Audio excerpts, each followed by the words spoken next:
Okay. We're talking about The Wind Waker. So help me out a little bit. I know your name because you made the TAS for Wind Waker. Yeah. I've also heard your name, and I follow the game casually a little bit. So I've had my eye on Wind Waker for a while now. And your name has come up many times. So tell me who you are. Sure. So I'm Trog. I'm a glitch hunter, speedrunner, maybe a little bit inadequate, but speedrunner. And as you know at this point, a tasser.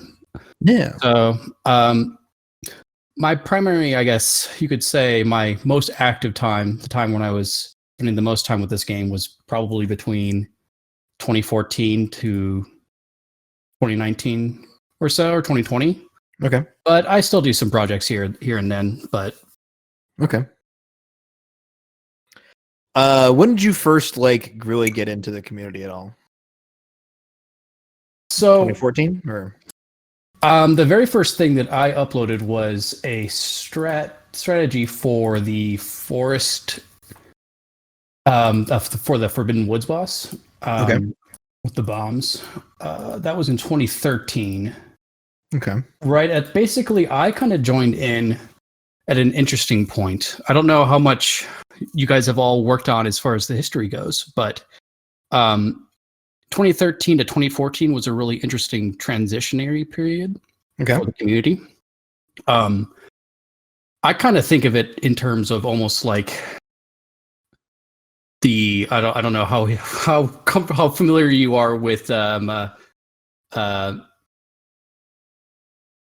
basically, I'm thinking like in terms of like the transition between the dinosaurs and then afterwards. Because Narcissa was the runner of that time period between 2012 or 2011 even to 2013.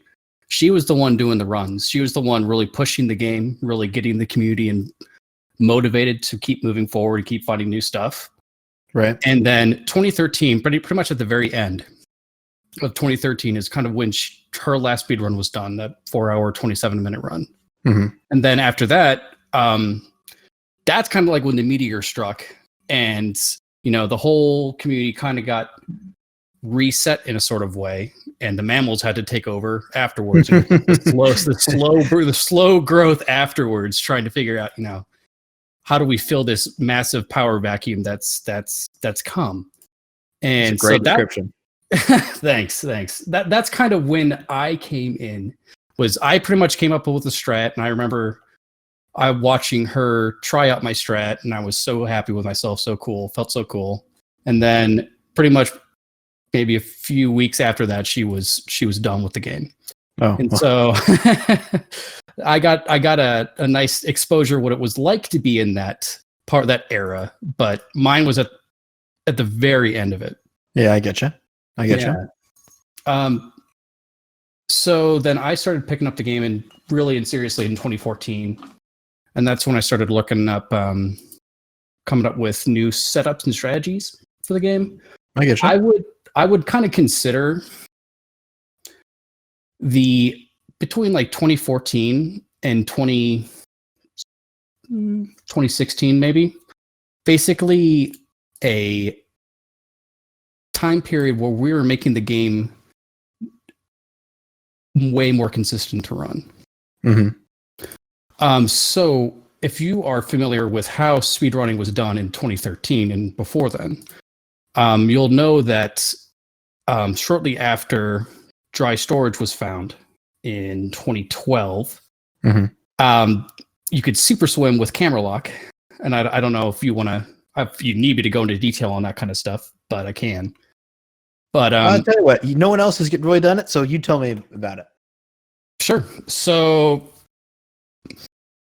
super swimming with camera lock is super interesting. We knew that you could. So actually, how did it work first? Let me think about it. Super swimming. So if I remember correctly, let's see, glitches and stuff in 2010 found out that you could get a glitch state in the game called camera lock using the forest water. which you pull out the Wind Waker on the same frame that the forest water expires. Mm-hmm. And then what ends up happening is the game puts you in a state that if you pull out the Wind Waker again, you get into this glitch state where the camera is still locked in front of you like you're playing the Wind Waker, but you can still move around. And one of the interesting things about that was that if you hop in the water, the game really doesn't know how to handle you being in that camera locked state and in water collision at the same time. And if you just hold up, then that's when you start getting that massive amounts of negative speed, right? Mm-hmm. So we knew that you could get lots of crazy amounts of speed using that camera lock glitch. But the problem was that the amount of speed you got out of it felt entirely random. It was like, basically, you could charge it for, a good 30 seconds, release the control stick, and then wait, why am I going speed of a snail? Where did all my speed go? And it felt random. And up until 2014 or so, it essentially was. Now that we have a better understanding, we actually kind of can calculate what the odds were of a good swim, because we understand super swimming to a degree at this point that we can actually we can confidently say that 1 out of 5 swims would have killed a lot, like over 60%, like would have killed, I guess, 40% of your speed, almost half. Wow. So it was really hard in that 2012, 2013 era when Narcissa and Demon were fighting it out for the record, that essentially 1 out of 5 times you're going to drown in the super swim. That's just something you just had to just admit it was going to happen. Yeah. So it made the run very random and very, very, very difficult to optimize, obviously. Because every lost super swim was probably like at least a minute and a half time loss, right? Mm-hmm. So figuring out, basically after 2013, one of the best, most important discoveries I think that was found was how to predict the kind of speed that you were going to get out of a super swim. That was done primarily by Woofer ZFG and Cries. Mm-hmm. They looked at, I don't want to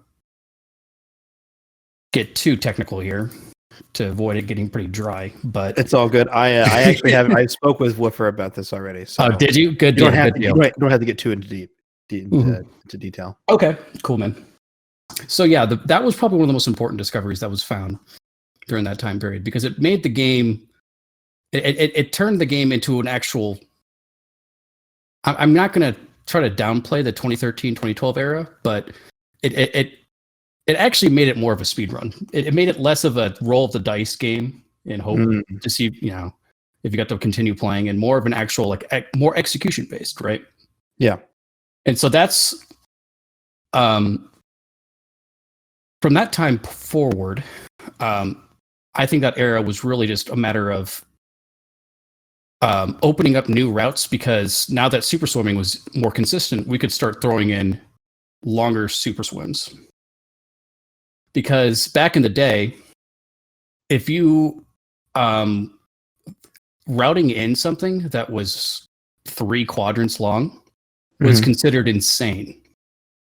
Because if you got bad luck, you were guaranteed to drown. But not only that, you needed like decent luck. It wasn't a matter of like that. When I said 1 in 5, 1 in 5 would be if you drown at a fairly short swim. You lose most of your speed, right? Mm-hmm.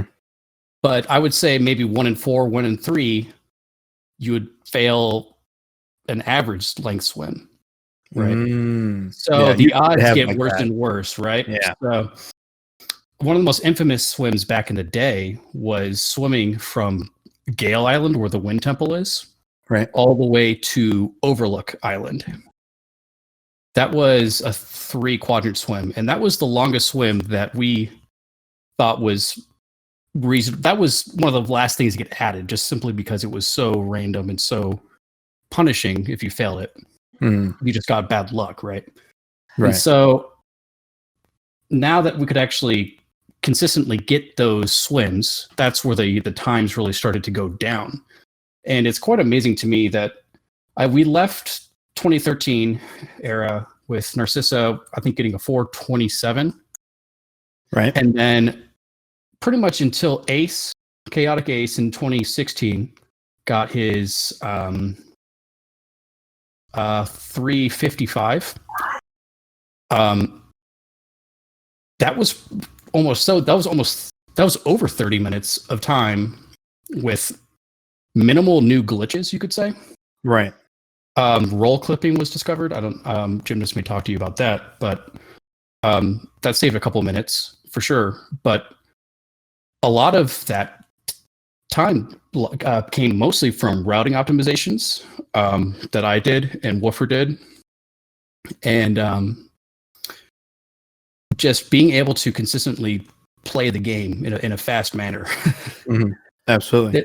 Yeah. So that was actually that was a lot of my contributions in that time period, were finding strats to make the game less annoying to play. Because I love to speedrun the game, but there were certain things where I'm like, this is such an annoying part. Is there a setup I can come up with, or something that a new strategy that I can do to make this not a pain in the ass?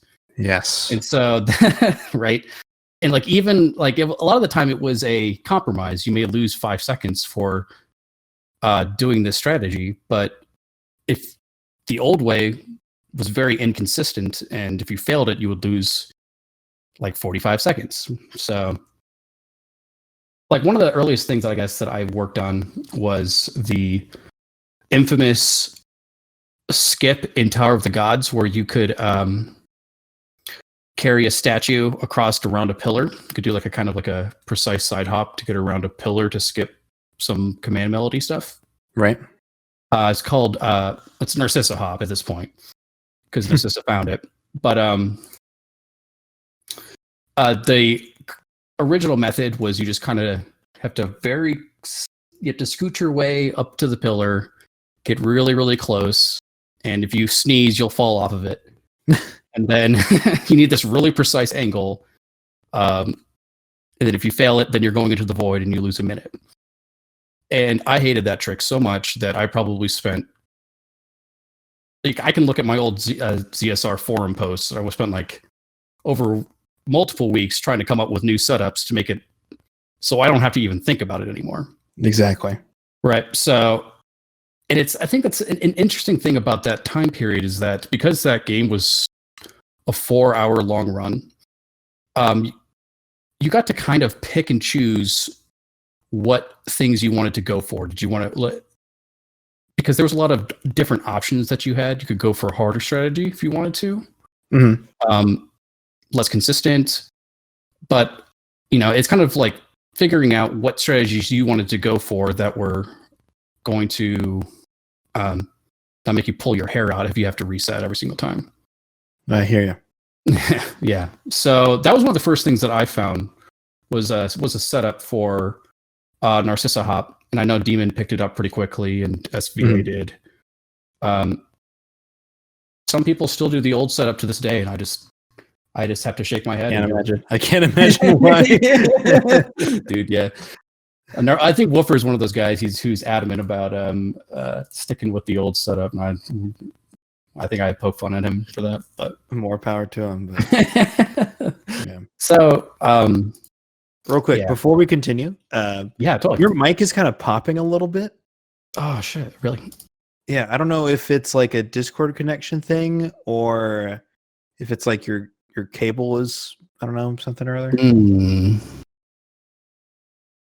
It's not that bad, so you don't have to like redo whatever you did, but I'm noticing it as you talk a lot. I'm like, should probably see if we can fix that real quick. Okay, is it any better at this point, or talk for a minute? Sure. I know what the issue is, so definitely don't interrupt. You can just interrupt me if it starts being choppy. Okay, this sounds better. Cool. I use I don't know if I use voice meter for some settings, so sometimes it just glitches out, I guess. Okay. No worries. Cool. Okay. So let's see here. You were talking about strategies you found. You saw Narcissa Hop, the Narcissa Hop strat that you came up with. Were there any other other major sort of route changes that off the top of your head? Like obviously there's gonna be so many little optimizations, but any big ones that come to mind? Definitely. So, and I may end up talking about that time period a lot. I apologize. We can talk about other stuff in the later time periods too. That's just where I'm the most knowledgeable when it comes to that history. Yes, but this is what I want. So continue. Oh, perfect. Perfect. So, let's see. So you've already talked to Woofer, and I'm sure he talked to you a little bit about Leaf Early, that route change that he came up with, and then kind of tying into the whole consistency thing. One of the things that I was able to do once I started to really be active in the community was doing some route changes, utilizing the fact that super swims were more consistent at this point. And so we could incorporate, the infamous overlook swim in more locations now because, it's not that big of a deal. And that opened the world for a whole new route changes because we could super swim farther distances without risk. And so one of the first, I came up with a lot of garbage routes. My paste bin history is filled with all these trash route ideas, but some really bad ones. Yeah, real bad ones. But let's see. The first serious route change that I came up with to be incorporated was we called it the mother and child clip route. Okay. Basically, what it was is that I've kind of made a connection between two things where we had to get the fire and ice arrows at one point to beat the game. Right. And so afterwards, the original route at the time was you would get the fire and ice arrows, and then you would play the Ballad of Gales, warp away, do some chart collection stuff. But I made the connection from a strategy Ababob found. And I'm hoping you get to mention Ababob because he's really, really a big guy when it comes to the history of this game. I've heard his name several times. Go ahead. Yeah, so he's kind of like the original Tasser. Let's say when I picked up the game for tassing, my stuff was inspired by what he had done. Okay. And picked up a lot of what he discovered. And he discovered a lot back in 2012, 2013, right? So he discovered a way to clip out of Mother and Child Island with a bomb. Okay. Nothing crazy. Pretty standard stuff. But I made the connection that once you clip out of there, there's actually a wall, a ledge that hangs out of bounds in the Mother and Child area. And you can stand up in that area. Okay. And so that's important because you can pull out the Wind Waker when you're standing up and get camera lock to get the glitch to super swim. Yeah. So the connection that I made was that, hey, why don't we just clip out? We're already nearby an island we want to go to for Mother and Child Island. Let's just ledge clip out using Ababob's method and then climb up that ledge, activate camera lock, and super swim away. And go to the next place where we want to go because we're right by there. And so my route incorporated that. The original route that I came up with, and that was during the era, I guess, when Chaotic Ace was doing the primary of the runs, and he's a true hero of this game because I came up with some really evil, diabolical routes, and and he was willing to try them out and make them work. So seriously, he's been my friend for a long time at this point, and I don't know what I'd do without him. But so the original route that used that Mother and Child clip had to do an actually terrible super swim. I know I was saying before that super swims have been kind of figured out; they're not that big of a deal. But I came out with a truly monstrosity of a super swim that had to basically go from Fire Mountain all the way to Northern Fairy Island, which was at least almost an extra quadrant longer than what you had to do to Overlook. And you had to go through a bunch of, like, there's rafts everywhere. The ocean tends to unload, just despawn for a moment in that area. Oh, no. It's a truly nightmare of a swim, and it just barely works with that at the time. But he did it. My Ace was a true champion. And that route saved a minute and a half or so over the original chart collection route, just due to saving Ballad of Gales warps and wind changes and stuff like that. As a reminder, I guess, in the original Wind Waker, when it comes to routing at least, you can't there's no swift sail, right? So you want to minimize, in HD, you can kind of sail sometimes, especially in like the 100% category when you actually get the swift sail. Like, it's not that big of a deal.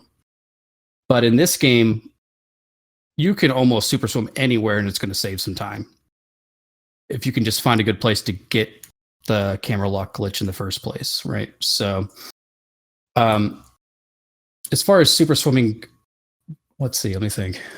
That's my trail of thought.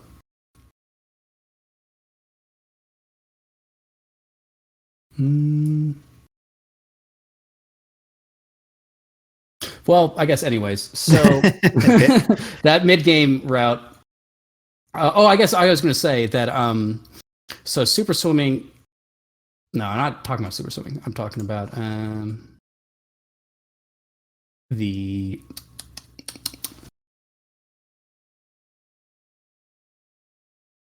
Yeah, so I guess I was talking about how super swimming incorporates you can super swim almost anywhere, because sailing is actually ridiculously slow in this game.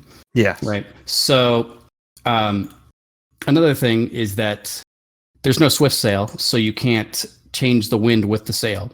So every single time you want to sail somewhere, and you do have to sail in the old routes quite a bit just to pick up Triforce shards and stuff like that, things that you need the boat for. There's a lot of considerations when it comes to how the wind is set, where the wind is, because every single time that you want to change the wind, it's 15 seconds. And then every single time you want to warp with the Ballad of Gales, it's 30 seconds. And so a lot of the time that I spent with my routing was, okay, how can I come up with a route that minimizes the number of times we need to change the wind? And how can I minimize the number of times we need to warp? Because those are just like the most obvious things. If we can skip changing the wind, why are we changing the wind? Right. Right. So that mid-game route that I ended up coming up with ended up skipping 2 wind changes and like 2 warps. And already there, you already have a minute and a half of content that you're just skipping due to cutscenes. Right. So I think it ended up saving, by the end of it, around 2 minutes. But yeah, that super swim from Fire Mountain to Northern Fairy was horrendous, and thankfully it only lasted for like a couple months, because shortly afterwards I ended up resolving it.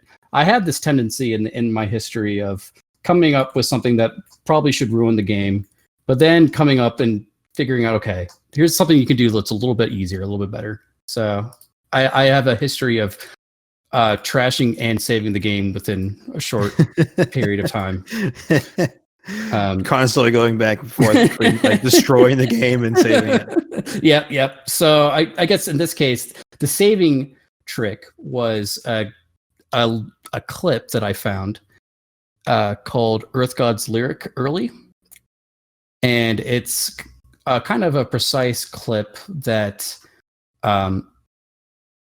in the Headstone Island quadrant that let you get into the Earth God's Lyric area without needing the power bracelets. And really, so it's kind of interesting because you can do that clip. You could literally, it would be so amazing. Oh my God, there's a lot of things about this game that would just be amazing if the programmers were considering us at all. But so you can get into the headstone area and learn the Earth God's Lyric song pretty much right away from the beginning of the game. Like you can get into that area really early. But, and it would actually help, it would have helped a lot in the older routes to be able to do that. But the game crashes if you try to learn the song too early. Interesting. There's a series of flags the game checks for, but the important one here is the game requires you, for whatever reason, to have watched the Helmerach cutscene when you first, after you your second visit to Helmerach, when you're supposed to, like you're actually saving your sister for real, and then Tetra comes away, and that cutscene is, for whatever reason, the most important cutscene in this entire game, because it sets 1 bit in the code, 1 bit from a 0 to a 1, and once that bit is set, every cutscene that normally is supposed to play after that, just natural progression wise, can actually play normally. And every cutscene before that happens, so early game cutscenes, like the cutscene where you get the delivery bag, right, crashes. So it's just like this switching bit flag that makes late game cutscenes play, early game cutscenes crash. So man, they really wanted you to do that right halfway through the game. And it is pretty much, even in the speedrun back in the day, it was like right at the halfway point too. So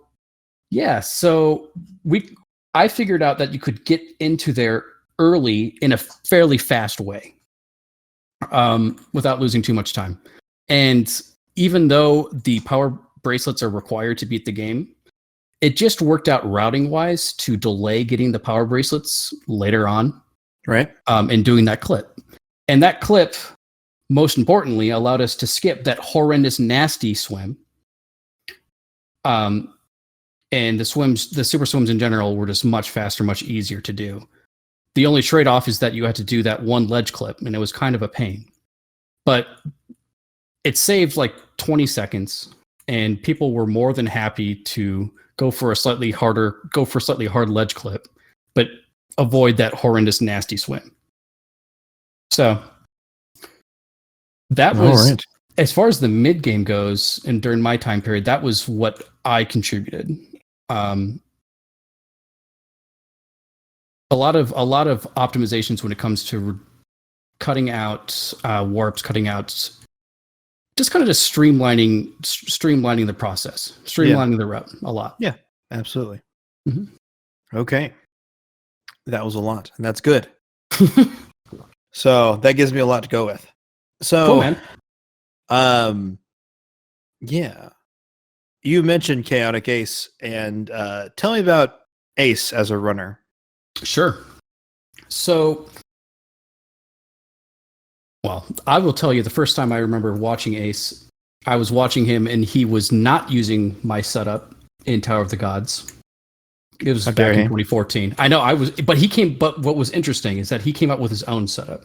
Oh. And that's when I know that he was a cool dude, because he's one of those guys that if he doesn't like how something's going to work, he's going to figure out a way that he likes to do it. And I think he really had the right mentality of how can I push this game to as far of a degree as possible without driving me insane. And I think he really succeeded in that. I mean, he pretty much from 2014 until 2016 is when he got his 355. I could be wrong. But during that time period, man, he was on the grind. He was really pushing what it meant to be optimal in this game. Everyone always likes to joke about how the early game, the outset part of the game, that was like the only optimal time. Like everyone would be like, "Oh, what was your outset time? Did you get sub 1550? Like you're not a real runner if you don't do that."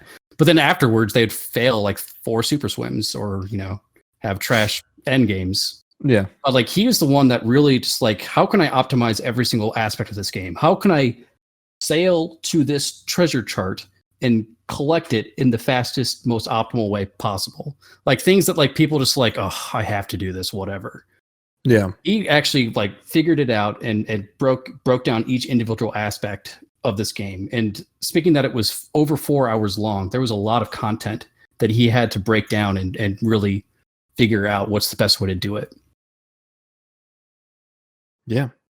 Talking to him, he was describing like, I just got a gold split, but I failed like a jump there. Like I could do that better, right? I can do this better, right? And just constantly being like, I can do this better. I can go back and I can squeeze a little more time out of this every single time. Right. And I know that's like a common trope, like with a lot of like top runners who, like they'll figure out, they'll really push the game to its ultimate limits. But at least for me, I'm obviously biased, but when it comes to the Wind Waker, it's a kind of game that almost actively tries to stop you from making it optimal.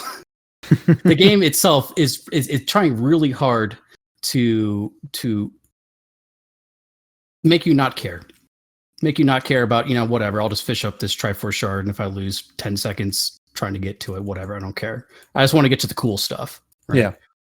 But man, he was just every single aspect. He wanted to make sure, like, it wasn't enough for him to make a super swim. It was important to him to make sure that he did the swim fast. Like when I run the game, or when some other people run the game, they'll be like, "Oh, thank God I didn't drown. Whatever, cool, let's move on." But he'd be like, "Oh crap, I lost 5 seconds to that super swim because I had to do extra turns and lost speed or whatever." Right. But yeah, I think it's a common trope to say that, like he pushed the game, but I think it speaks, it has more weight in this game, I feel. Yeah. It's yeah. Yeah, you were describing like, oh man, I just did a super swim. Like, and I didn't drown. Yes, that's me. Me as a speedrunner. It's like, oh, thank God, the trick worked. Woo! Right. Let's move on. Right. and I think and I guess like one of the things that's he really, really pushed in the game is getting storage consistently. Because storage is a frame perfect trick, right? And every single attempt probably takes 3 to 5 seconds to go for. Right. And I mean, even to me, when I'm playing this game, I'm like, all right, let's just, if I get it second, if I get a third try, whatever, we'll just move on. But to Ace, it's like, if I don't hit this frame perfect trick first time, every single time, I'm losing minutes. When it comes to a 4-hour game over the length of the entire game. Yeah. Right. And I think that's what makes this game so, during that time period, what made it so difficult is that things as simple as storage, like the most basic things, as far as speedrunning this game, you had to have the iron will to care about all 75 storages. And they all have different timings, right? It's different height timings, so that the storage trick itself is frame perfect, but different each time. Exactly. It's a different frame perfect trick. So he learned at least 75 different frame perfect tricks that he could hit consistently. Yeah. Right. Those are different muscle memory things just that he just had in his fingertips at all times. And I think that's just crazy. Absolutely. Yeah. Absolutely. So, and things like as simple as another thing I guess I could say about him is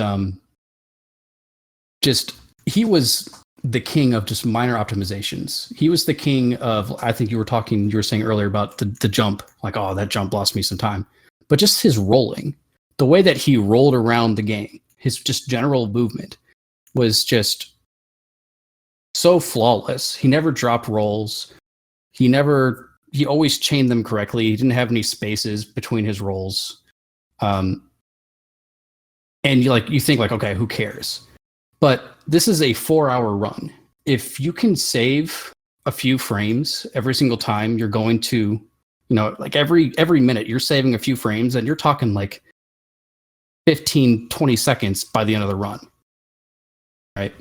So he's just one of those guys that I remember I was working on a practice task. I was just trying to play the game on an emulator and just play through the intro part of the game with my controller and see how fast I could do it. Mm-hmm. And I would compare to Ace how, I would just play it side by side to see how well I'm doing. And like every single time consistently, I'm losing time. I'm losing over a second just getting the telescope in the game. I'm like, well, how the heck is this even possible? We've barely even done anything yet. Yeah. Like it came down to things like how fast you can mash through the text, like things that you just don't care about, but he cared about. That's a great way to put it. Yeah. All right. So there's two more things I really want to get from you. Cool. Because we're already going at like 40 minutes. I don't want to go. Like, well, I don't want to talk your ear off too. Don't want to go terribly long. But so I want to talk to you about the task that you did.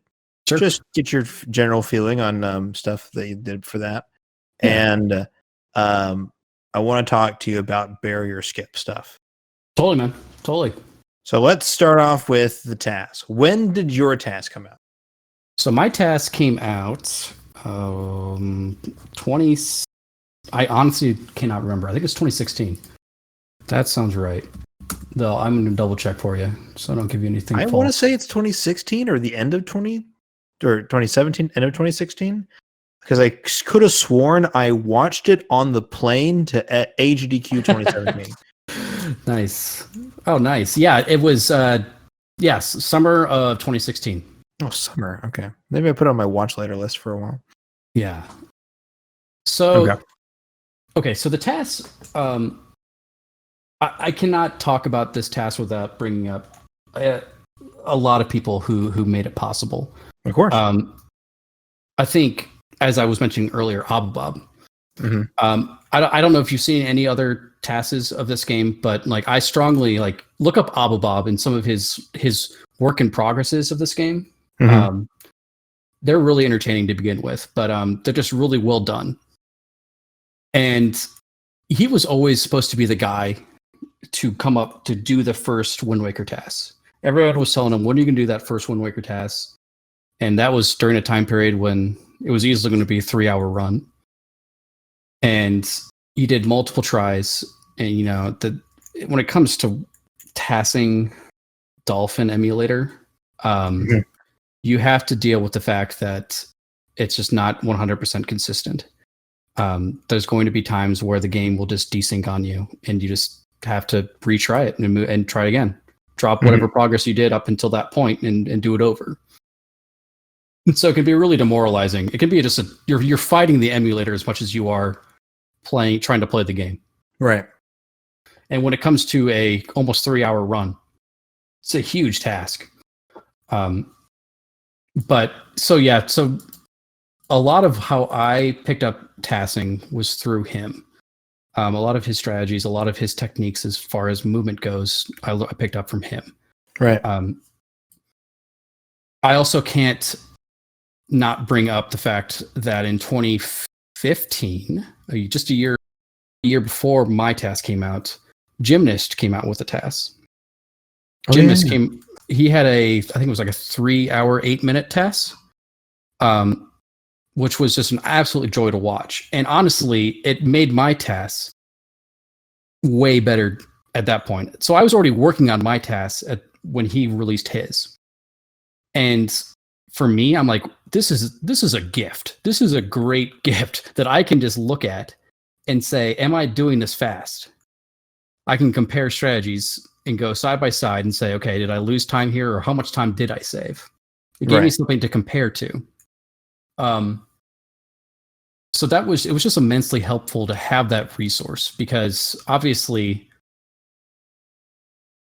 at that point in time, there were no tasks done of how to fight Dark Nuts or how to clear this room of enemies or how to execute this room in this dungeon because it hadn't been done before. So Gymnast stuff, while a lot of it did reference, it was a lot of RTA strategies for some of it. Some of it wasn't fully optimized, of course, but it really lent me a lot of confidence that what I was doing was optimal or at least fast. Yeah. So that was definitely an important resource. But by far the most important resource during the creation of the tasks is Dragonbane Zero. And I hope he gets mentioned multiple times because that guy, probably one of the closest friends that I have in this community, he is responsible for a lot of the behind the scenes work of this game, coming up with tools and coming up with a custom emulator for this game that minimizes desyncs. It can detect desyncs. It can run scripts. It has its own custom display screen, info screen. Like it's an amazing tool, and I had full access to it at that point. But what really, really made this task, I think, something special was the fact that Dragonbane added support for the Tingle Tuner. And getting that to work, I don't think I could speak it justice. I think you might have to interview him to have you go through all the technical details if you ever wanted it. But getting the task to use the Tingle Tuner was always a dream. It was always like, oh, if the task would be so sick if you could have a Tingle Tuner. Like you have to get it anyways. The game requires you to get the Tingle Tuner to free tingle. Like, why can't we just turn that damn thing on? Yeah. Right. And so when I was ready to start working on this task, I was begging Dragonbane, hey, do you have any ideas on how to make this work? He's like, yeah, we can make it work. We can do this. And then, within a few months, we have a beta version that I'm testing out. And a few revisions later, it's a fully functional. It's not fully functional, I should say. It's a functional Tingle Tuner that you can use in a task environment. And by not fully functional, I should clarify, it doesn't do things like display the screen on the Tingle Tuner. So you like on the Game Boy Advance, you can there's a little map that you can look at, but every single command that the game receives is all being executed as if there was a Tingle Tuner connected. The analogy that I give is like imagining as if you had plugged in an Arduino or something into the game, into your second controller slot, and convincing the game that there was a Tingle Tuner connected. Right. You're not modifying the game at all. You're just convincing the game, hey, I have a Tingle Tuner connected and it's sending me commands. I should go ahead and execute them. Right. So that's kind of how that works. But getting the Tingle Tuner to work really opened up the doors to a whole new routing possibilities and glitch exploits. And it just made it a whole joy to work with. The whole tasking process itself was, for the most part, it was a joy. It was some of the best times of my life, for sure. Going through countless streams, going through and playing through this huge game. Yeah, because I know it's hard to think about an era before barrier skip. Mm-hmm. But this game was long. This game was real long. Yeah. And the whole task really was kind of a journey. It was a journey, a multi-year journey of slowly frame by frame playing through this game. And thankfully, there weren't really too many discoveries at that point to ruin it, because that's always the concern when it comes to these long tasks is that some brand new glitch is going to ruin the whole task. So I guess I could say that if there's any upside to that period of time between 2014 up until actor unloading was discovered, I guess, where there were minimal glitches found. Minimal glitches. I guess the one benefit you could say is that it was a stable environment for a 3-hour-long task to be made. Yes. Perfectly said. Yes. There would not be my task would not have been made if barrier skip was found. It would in the middle of it. Dropping it immediately. Yeah. Exactly. So I hope that that task serves as a nice historical marker for what the games community had done up until that point. It kind of serves as like a snapshot. Like, here's all the glitches and here's all the knowledge that we have at this point in time in our history. Absolutely. Right. So I don't know how much you want me to go in detail, but the task itself, as far as specifics, let's see. When you have the Tingle Tuner active, the biggest thing, one of the most, I guess, visually interesting things that you have access to is being able to super swim with the combination of a Tingle Balloon. What is a Tingle Balloon? So the Tingle Balloon is an item that lets you fly in the air for 5 seconds. It's basically a game. It's basically a game that lets you. It's an item that lets you walk off an edge and pretend that the edge doesn't exist. You can just walk on the air, right? Okay. I don't know why the developers came up with it. It's completely useless in any practical sense. I don't even know how you would have fun with it. But it is a dream. It's basically almost as if for one time, the developers decided, you know what? Speedrunners are going to love this item. Let's throw this thing in here. Let's throw this thing in here, right? And so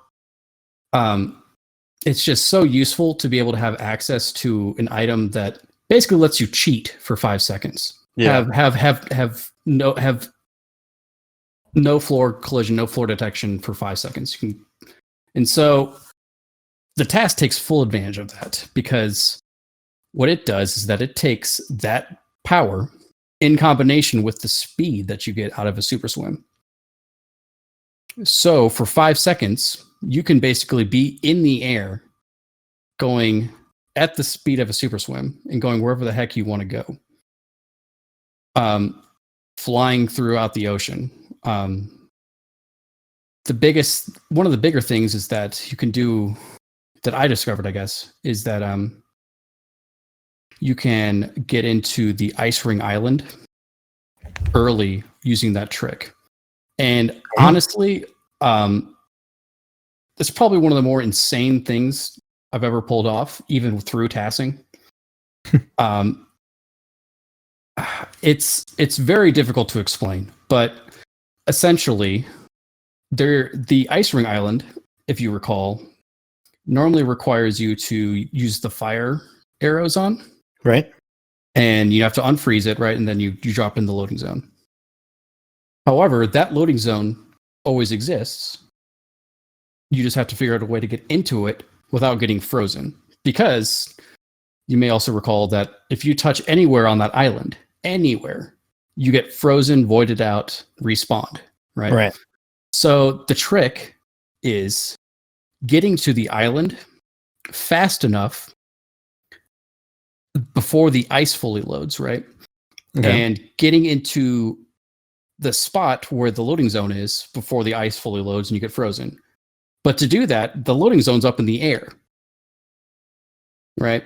So how do we get into the area how do we get to the island in the air fast enough before the island fully loads? And the trick to that is the Tingle Balloon. You activate the Tingle Balloon, you get some height from a nearby island, launch off of that island going super fast with height, and get to the loading zone fast enough before it fully loads and you hop in. And that lets you get the iron boots without needing the fire and ice arrows. Man. And that was probably so I cannot, again, this is funny because the original method of doing that trick was found by Ababob. he figured out a way to get into that island with door cancel, which is another completely different trick, and then zombie hovering all the way across the ocean, going zombie hovering in a whole quadrant to get into it. So not very practical. Yeah. But the potential was there. The potential was there. He proved that it was at least possible, because up until that point, it wasn't even, no one even figured you could get into that floating zone at all, no matter what. Yeah. And another quirk, I guess I should say, is that it's amazing that he even found it to begin with, because it only works on the Japanese version of the game. They patched that glitch, whether you believe it or not, once they released the English and PAL versions of the game. It's one of the very few version differences. There's not many version differences as far as glitches go in this game. But they actually patched it so that if you tried to enter the Ice Ring Island or the Fire Mountain Island without the need of without freezing or thawing the islands, you get sent back out, you get kicked out, and you can't get the item. But in the Japanese version, it works fine. Very interesting. Yeah, it is really interesting. It's one of those minor version differences that you would, to even pull off to begin with, is a pain, just to be able to test it. Yeah. Right. So the task got to use that. That was super. And the ultimate goal of getting the iron boots early is to actually skip the fire and ice arrows entirely.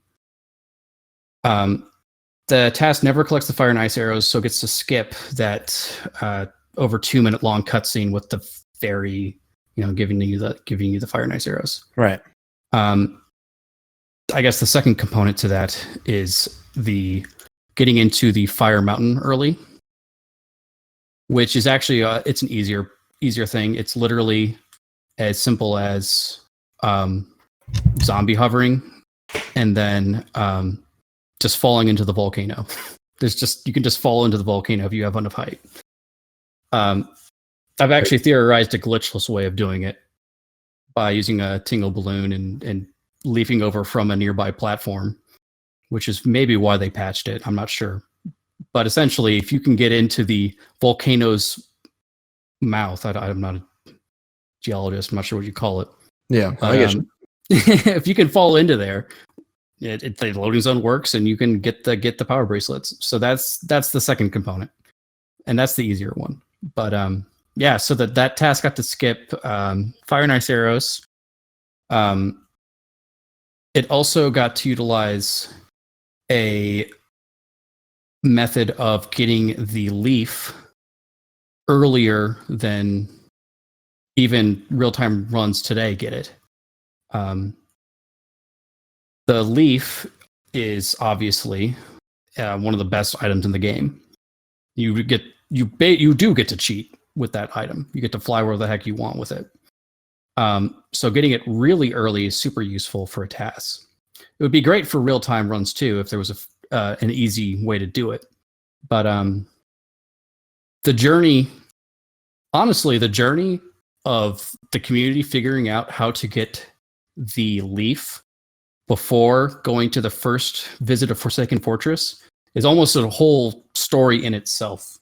It's quite fascinating the whole time, like all the theories that we came up with that Ababob and I and Mug 1991, lots of people working on trying to figure out how can you get the Deku Leaf without the need of a sword. And there was the ultimate, while the original method of finding it, which I think I found, there's some convoluted method that I ended up finding in 2015, I think. That method wasn't used because the Tingle Tuner is broken.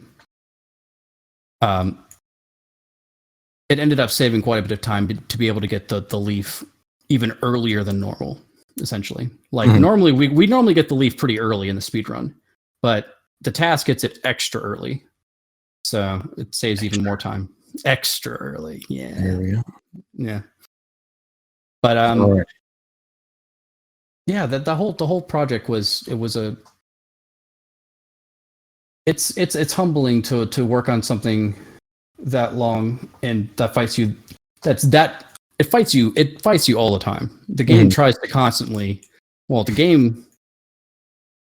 tries to tell you you can't do this optimally. There's just no way. The game feels random at some points, and how fast you'll go out of a super swim, or you'll have weird roll collision where all of a sudden you'll lose all of your speed in a roll. The bosses themselves are just super random.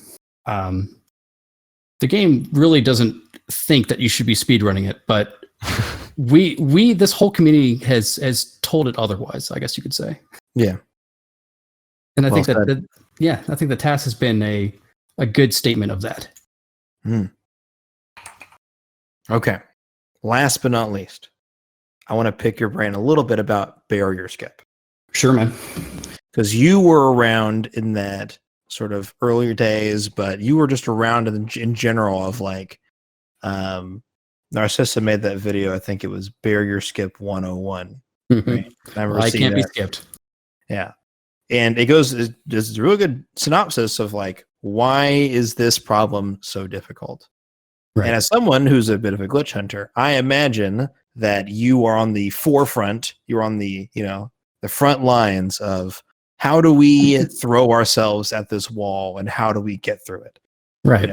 Tell me a little bit about just the process of like some of your ideas of like, how do we try to beat this, in a run? If that makes any sense. Yeah, totally, man. So I think it's interesting because when I joined, I joined at the time period where we had pretty much eliminated all of the easy to understand methods to test. The method of zombie hovering over, right? Everything that Narcissa explained in her video, things that you can actually explain pretty straightforward in a video, had been tested, right? There's only so many combinations of things that you could try for the most part. When it came to it from my testing, it really did come down to testing the very convoluted, very complicated theories. Abubob was infamous for some of his theories regarding using storage in the death cutscene to cancel the barrier cutscene, the barrier knockback cutscene. A lot of the theories that I tested utilized basically would have always been task only, because I'm a tasker at heart. I know that I'll never be good at actually playing this game in real time. So you know what? I don't really care. I'll make the real time runners cry. I'm going to come up with something so stupid and so convoluted that's never going to be done in real time. But I just want the damn thing to be possible. All right. So a lot of the ideas that I came up with, utilizing basically an iteration of some of Abubob's ideas, with mostly utilizing the death warp cutscene or using forest water. Basically frame perfectly using the forest water to cancel the knockback of the barrier. Lots of dumb ideas, lots of very dumb ideas that felt like they should have worked, but there was just one missing variable that needed to be cracked. I think it's funny how ultimately the solution that we use now did turn out to be a really relatively simple solution, and part of my heart, kind of when I was coming up with these stupid convoluted methods, like my heart was kind of telling me like, this seems too ridiculous. Like there's got to be something easier. There's got to be, there's something that we haven't thought of. Yeah. Right. I guess I do have to mention this. So what was it? I think it was in 2015. 2015, I think, was a critical moment in this game's history, whether we realize it or not, because Chaotic Ace discovered a clip in Diamond Step Island that used a bomb, and this may sound familiar to some people who are familiar with this speedrun nowadays, that utilized dropping a bomb behind you and using it to partially clip through a wall right? Mm-hmm. So obviously that's exactly how the barrier skip works nowadays. And so the joke, the meme in that time period was, oh, clearly this is the method to use barrier skip. We just need to drop a bomb behind us and we'll clip through the wall. And I remember Chaser Lee had a hilarious Twitter post pretending basically as an April Fool's kind of esque prank, saying, here's me dropping a bomb behind me, clipping through the barrier. Got it, guys. Where's my 1K? And so I think that was a critical missed opportunity. Mm-hmm. Honestly, we got frighteningly close to finding it 5 years ago, basically 6 years ago. So I utilized a tool in 2015 with Dragonbane's awesome scripting tools that basically replicated what that glitch, that bomb pushing clip did in Diamond Step. I was trying to use that to prove whether or not barrier skip worked or not. And the script that I was running was basically pretending as if Link was getting pushed with 40 units of speed. But the clip, in this case, needs 52 units of speed.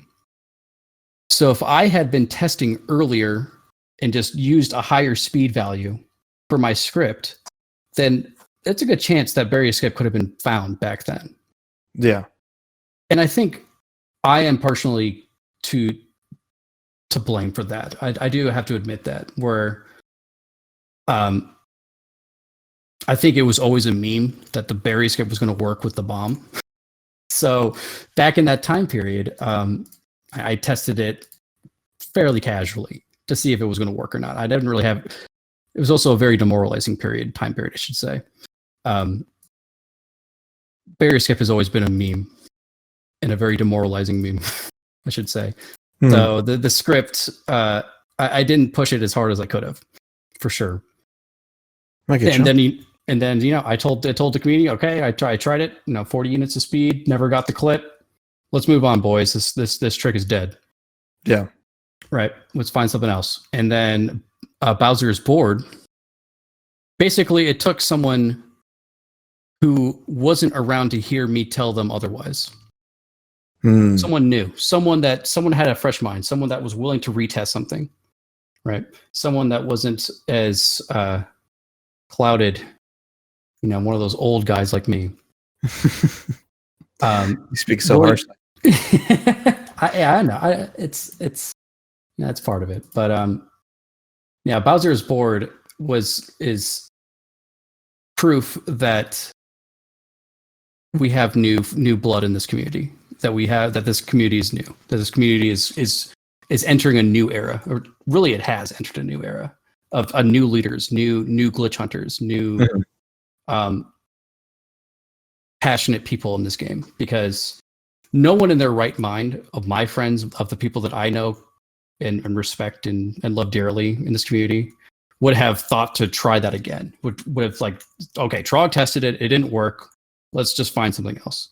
Yeah. But it took someone who doesn't, who's not necessarily, was not as deeply connected to the community as some of the other people at the time, to say, you know what, I'm going to try this. And he did a more thorough test, and he deserves all the credit, without a doubt. So there you go. I think it's a fascinating story. I think that 2015 time period was a very critical moment. A very critical. I don't want to make it sound like a depressing moment, because in the end, we all ended up we did end up finding it. Yeah. And then of course you also have the original method of skipping the barrier, which basically was my idea of using a convoluted method. The whole actor basically, we can't skip the barrier, so let's just remove the barrier method. What if we just delete it? Then we can go through it, right? Just delete the barrier for him. Let's just delete the barrier, right? And so obviously we had theory, we knew. So with Dragonbane's help, we knew that there was a way to unload the barrier. I think it was like 2017 or so. If I had to categorize certain things, I would say that 2014 to 2016 was the era of optimization, the era of really the era of ace, the ace mentality. Mm-hmm. I'm going to optimize every single living snot out of this game and make sub 4 happen. New glitches or new tricks or not. Yeah. Right. And then after 2016 was the first really foray into the memory understanding, basically understanding more fundamentally on how the game works and how it structures its heap, its memory structure. Mm-hmm. And all of that was spearheaded by Dragonbane. We knew that if you did some weird stuff in Wind Temple, you could unload a Songstone. You could just make it disappear. Just make the game forget it existed. Mm. And then the crazy thing is that Gymnast figured out that, hey, once I've unloaded this Songstone, if I go to another file, a completely independent file, and then go to a completely independent Songstone, like let's say the one that lets you get into Earth Temple, completely independent, not even in Wind Temple. Yeah. It's gone too. Like it's just all Songstones in every single file have just been deleted. Whoa. Yeah. It's crazy. And so that's where Dragonbane came in. He's like, okay, it's time to figure this crap out. What's going on? Right. And so he really did figure out, I'm not going to go too technical here, but he figured out on how the trick works. And more importantly, what causes it? How do we make these things unload? Mm-hmm. And his first not practical, but his first demonstration of the power of this glitch is that he was able to unload the entire Tower of the Gods dungeon, the entire Tower of the Gods thing in the ocean. Wow! You could just delete it on every file. Yeah, it's crazy. Yeah. And then, importantly, what was so cool about that is that it actually causes so that like cute cutscene where you place all the pearls and Link gets launched into the wall and splat and is hilarious. Mm-hmm. When the Tower of the Gods is getting raised, you can cause that cutscene to fail to load with that. You can basically skip that cutscene. If the Tower of the Gods can never load to begin with, then you can obviously the cutscene's not going to play, right? So it just doesn't load. But what's crazy about that is then you're placed onto this weird map, the cutscene map where the game is supposed to play that silly cutscene. If you save the game on that weird cutscene map and then reload your file, the game puts you on top of Tower of the Gods, where you can then ring the bell and go straight down. So you can skip all of Tower of the Gods with that trick.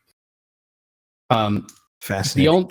The only problem, just a minor problem, is that Dragonbane's setup required you to like pull out the sail like 200 times. So it wasn't exactly the most useful thing. Yeah. But it was fascinating. It was really the first, it was the first big leap into understanding on how the game loads its actors and it plays its cutscenes. Mm-hmm. After that, a lot of that time period, again, like part of the memory corruption era, I guess you could say. After that, I worked on utilizing a glitch that had been known for a long time called the invisible bomb glitch. Mm-hmm. Found quick, by before you say that, is my mic? Your mic's popping a little bit. Yeah.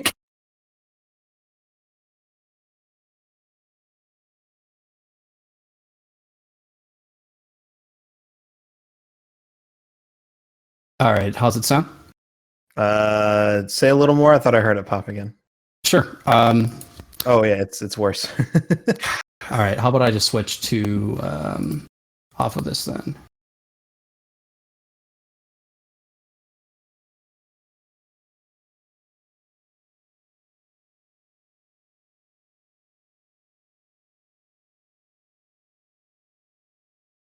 All right. How about now? Good. All right, cool. Just turn that off for now. So, okay. Where was I? Invisible bomb. Yes. Yeah. Yes. So it was a silly, stupid glitch that High Exhaust. Don't know if you've heard of him yet, but he's done some minor work, some minor glitch finding and stuff like that. He's been an awesome member of the community. Mm-hmm. But a member called High Exhaust found a very useless, seemingly, I guess I should say, seemingly useless glitch called the invisible bomb glitch. And the end result is that Link pulls out a bomb, and as you might expect, it's invisible. And the crazy part about it is that the game forgets, it pulls out a bomb, so like you'll see like the fuse and stuff, but there won't be the blue texture of the bomb. Right. Right. So the game forgets it exists, essentially. And it will stay in memory as a corrupted actor. And so I worked on a script to basically say, okay, what happens if we load in 200 of these invisible bombs? Right. Let's just fill up this actor space with so much crap data. Mm-hmm. Let's see what happens to the game. And as you might expect, the game, for the most part, does not like it and crashes promptly. I would assume, yeah. But in very certain circumstances, if you fill it up in the right way, you can cause certain crazy things to unload. The first thing that I found shortly after Dragonbane managed to cause the Tower of the Gods to unload is I found out a way to cause Tower of the Gods to unload with the invisible bomb glitch. Yeah. And then shortly after that, I found a way to skip several cutscenes. So like that Helmarock cutscene, the super important one we were talking about earlier with Forsaken Fortress. Yep. And you can skip that one. You can skip the Tower of the Gods one. And then, you know, you could unload a lot of actors with that. And so then the question was, okay, invisible bombs are cool and all, but can you unload the barrier with it? And the problem is that you couldn't, we could not figure out a way to fill up, because you could only do the invisible bomb glitch on the ocean in the overworld, right? Mm-hmm. So you had to figure out a way of, let's fill up the game's memory with so much crap and then somehow get through all of the cutscenes in Forsaken Fortress and in Hyrule to get down into there to get the barrier to unload. The problem is that the game really does not like I said before, really does not like all that crap data in there. So the problem is that we could not get enough memory to fill up and get down into the barrier skip area, get into Hyrule without the game crashing. So that was the fun part. And basically what Dragonbane ended up finding is basically a way to do the invisible bomb glitch, but using arrows. And I guess I shouldn't say that it was Dragonbane that found it, because it was someone else. I don't remember who found it, but someone figured out a way to basically replicate what the invisible bomb glitch does using arrows, and you could do it anywhere. And that was the final nail in the straw. Once you could basically fill up the memory structure anywhere you wanted, then Dragonbane proved that, hey, let's just grab the bow, go down to Hyrule, do this silly setup of pulling out arrows for 200 times, and then the barrier just deletes itself. Cool. Barrier skip solved. So that was, and then Gymnast did a run afterwards after that. So that was the first actual method of barrier skip. And it fulfilled my dream of having a very obscure, convoluted method of having barrier skip. Right. So, so after that, it came down to between 2017 to 2019 was really just how can we control the actor space? How can we manipulate this to our benefit? with the ultimate goal, obviously, of unloading the barrier. And honestly, that's for anyone wondering, to tie back to the tasking question, when the next any % task is coming out. Obviously, my 2-hour, 46-minute task is pretty outdated, right? Yeah, It might be able to save a couple minutes, I would think. Yeah. When's the next any % task coming out? And the problem at this point is that actor unloading is not solved. Actor unloading is potentially the most powerful glitch in this game. You can basically snap your fingers and delete something at will if you had enough control over it. Yeah. I don't like that thing exists. It's gone, right? Just Thanos snap it out of existence. You basically just Thanos snap. Like basically the any % route basically consists of unloading every single thing that doesn't cause the game to soft lock or crash. So like the Ganondorf cutscene at the very end of the game, it's gone. The door to get into, you have to do the trials skip. Mm-hmm. You have to skip that door. Wow, that door is pretty inconvenient. Let's just delete that. Or how about it getting past Phantom Ganon in Ganon's tower?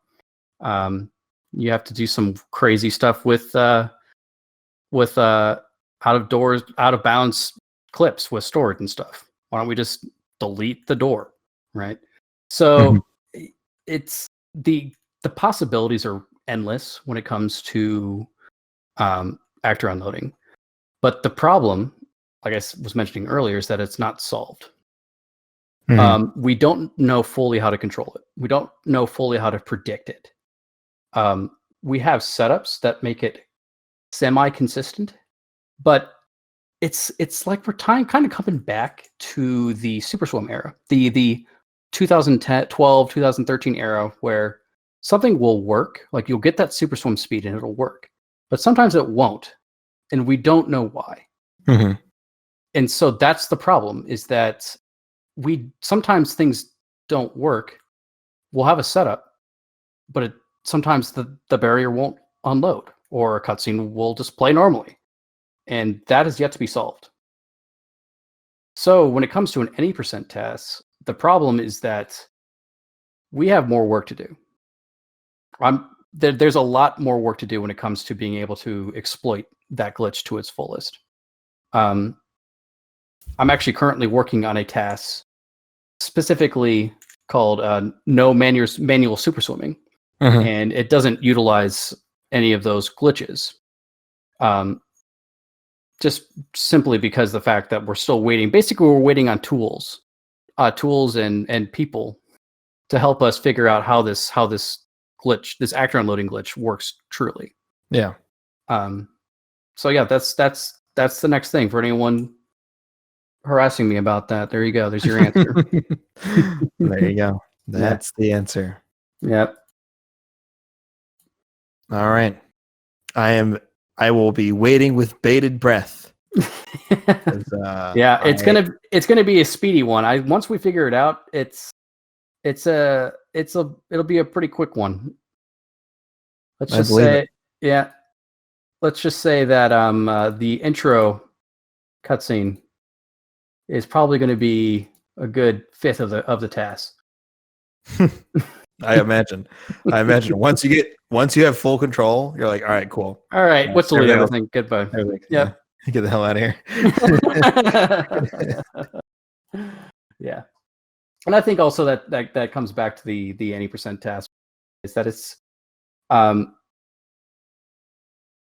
think it's good to have that snapshot. It's good to have that demonstration of here's how the run looked like back then, and here's how it really is as glitchy and as crazy as it is.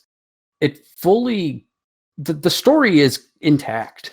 It's kind of amazing. Like you still have to do quite a bit as the game intends you to do it. We still upgrade the Master Sword as you're intended to do it. We still save our sister from Forsaken Fortress. We collect all the Triforce shards. We do everything that a casual player would have done when they first played the game. And Right. so I think at least for me, because I first played this game I think I played it when it first came out, 2003. It does serve that kind of nostalgic bit where you get to see the game played in a way as almost as if the developers intended, but obviously the methods used to follow along with those series of steps is so far removed from what you did casually. It's that interesting mix. Absolutely. Yeah. So, but anyways, yeah, the new any percent task is going to be lightning fast once we got one more hurdle to fix, and after that, I think you can expect one shortly. All right. Okay, Trog. I think that'll do. Hey, great. Thanks for hearing me, talking to me. Absolutely. Absolutely. And thank you for coming on, man. Yeah, man. If you got anything else, don't hesitate to holler at me. Absolutely. Cool, man. End the recording here and